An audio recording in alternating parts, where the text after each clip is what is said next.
লোকশিল্পী বাঁচাও এই স্লোগানকে সামনে রেখে আদিবাসী সহ লোকশিল্পীদের ন্যায়সংহত দাবিতে আন্দোলনে নামল পশ্চিমবঙ্গ আদিবাসী ও লোকশিল্পী সংঘ। পশ্চিমবঙ্গের জেলায় জেলায় একসাথে এই মর্মে ডেপুটেশন ও কর্মসূচি অনুষ্ঠিত হচ্ছে। সেই মতো বুধবার দুপুর আনুমানিক 2টো নাগাদ মালদা শহরের টাউন হল থেকে একটি মিছিল বের হয়। পরে গোটা শহর পরিক্রমা করে রথবাড়ি এলাকায় জমায়েত হয়ে জেলা তথ্য ও সংস্কৃতি দপ্তরের আধিকারিকের হাতে একটি ডেপুটেশন তুলে দেওয়া হয়।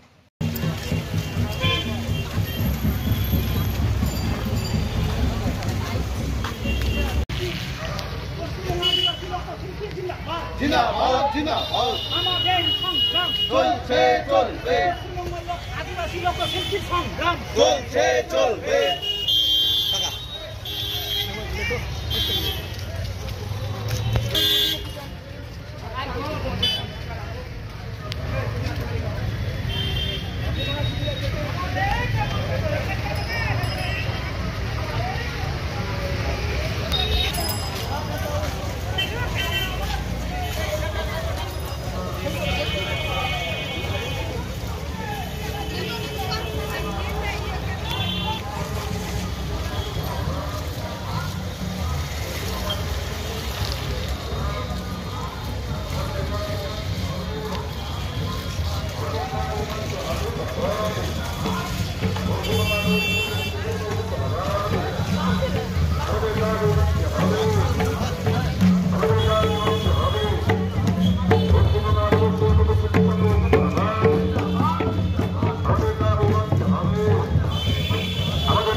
পরিচয়পত্রের জন্য আবেদন করার নিয়মাবলী উল্লেখ করে সংবাদপত্রে সরকারি বিজ্ঞপ্তি দিতে হবে।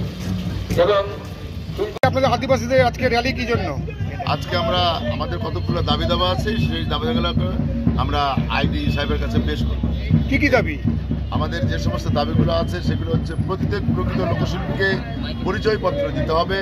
পরিচয়পত্রের জন্য আবেদন করার নিয়মাবলী উল্লেখ করে সংবাদপত্রে সরকারি বিজ্ঞপ্তি দিতে হবে।